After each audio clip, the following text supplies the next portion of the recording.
Good morning friends. ഇന്ന് നമ്മൾ നല്ലൊരു ദോശയാണ് ഇന്ന് ബ്രേക്ക്ഫാസ്റ്റ് ആയിട്ട് ഉണ്ടാക്കുന്നത്. ഇത് നീർദോശയാണ്. ഇത് ഞങ്ങൾ കണ്ണൂർ ജില്ലയിൽ ഞങ്ങളുടെ കുട്ടിക്കാലത്തൊക്കെ അമ്മ സ്ഥിരമായിട്ട് ബ്രേക്ക്ഫാസ്റ്റിന് ഉണ്ടാക്കി തരുന്ന ഒരു ദോശയാണ്. നല്ല ഹെൽത്തിയാണ്.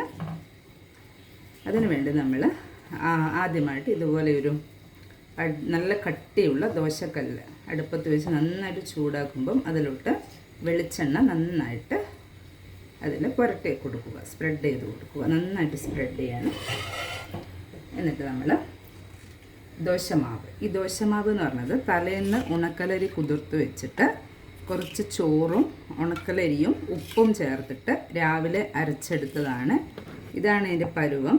ഈ ലിക്വിഡ് പരുവായിട്ട് ഈ പരുവത്തിലാണ് വേണ്ടത്. ഇത് നമ്മൾ ഈ ചൂടായ തവയിലോട്ട് വെളിച്ചെണ്ണ പുരട്ടി വെച്ചതിലോട്ട് നമ്മൾ ദോശയുടെ ഷേപ്പിലോട്ട് ഒഴിച്ചു കൊടുക്കുകയാണ്.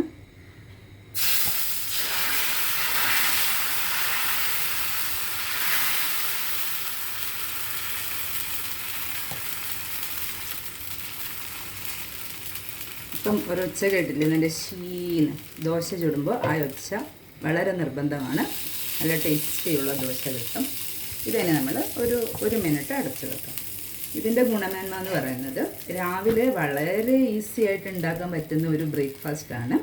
ഇതിൻ്റെ കൂടെ കടലക്കറി, ചെറുപയർ കറി, ഉരുളക്കിഴങ്ങിൻ്റെ ബാജിക്കറി, ചിക്കൻ കറി, മീൻ കറി, ഏത് കറീൻ്റെ കൂടെ വേണമെങ്കിലും നമുക്ക് കഴിക്കാൻ പറ്റുന്ന ഒരു ഐറ്റമാണ്. വളരെ സിമ്പിളാണ്. തലേന്ന് നമ്മൾ പ്രിപ്പയർ ചെയ്തൊന്നും വെക്കണ്ട.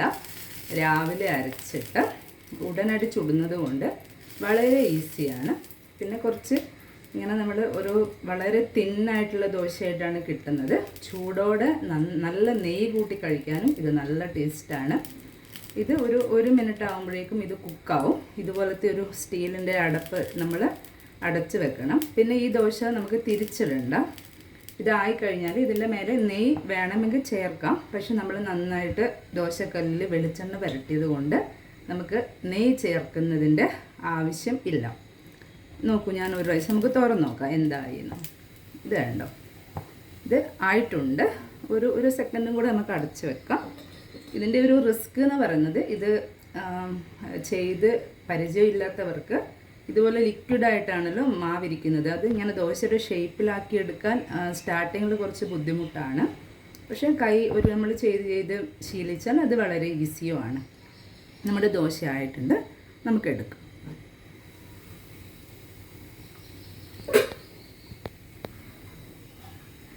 ഇതുപോലത്തെ ഒരു ചട്ടവും കൊണ്ട്, നല്ല തിന്നായിട്ടുള്ള ചട്ടവും കൊണ്ട് നമ്മൾ ആദ്യം ഇങ്ങനെ സൈഡ് ഇങ്ങനെ വെടിപ്പിച്ചിട്ട് ഇതിങ്ങനെ എടുത്താൽ വളരെ ഈസി ആയിട്ട് ദോശ ഇതുപോലെ നമ്മൾ ചൂടോടെ ഈ ദോശ 10 എണ്ണം വേണമെങ്കിലും നമുക്ക് കഴിക്കാം. വളരെ ഹെൽത്തിയാണ്. പിള്ളേർക്കൊക്കെ ഉണ്ടാക്കി കൊടുക്കണം. നിങ്ങളും ട്രൈ ചെയ്യണം. Thank you for watching my video. Thank you so much. Have a nice day.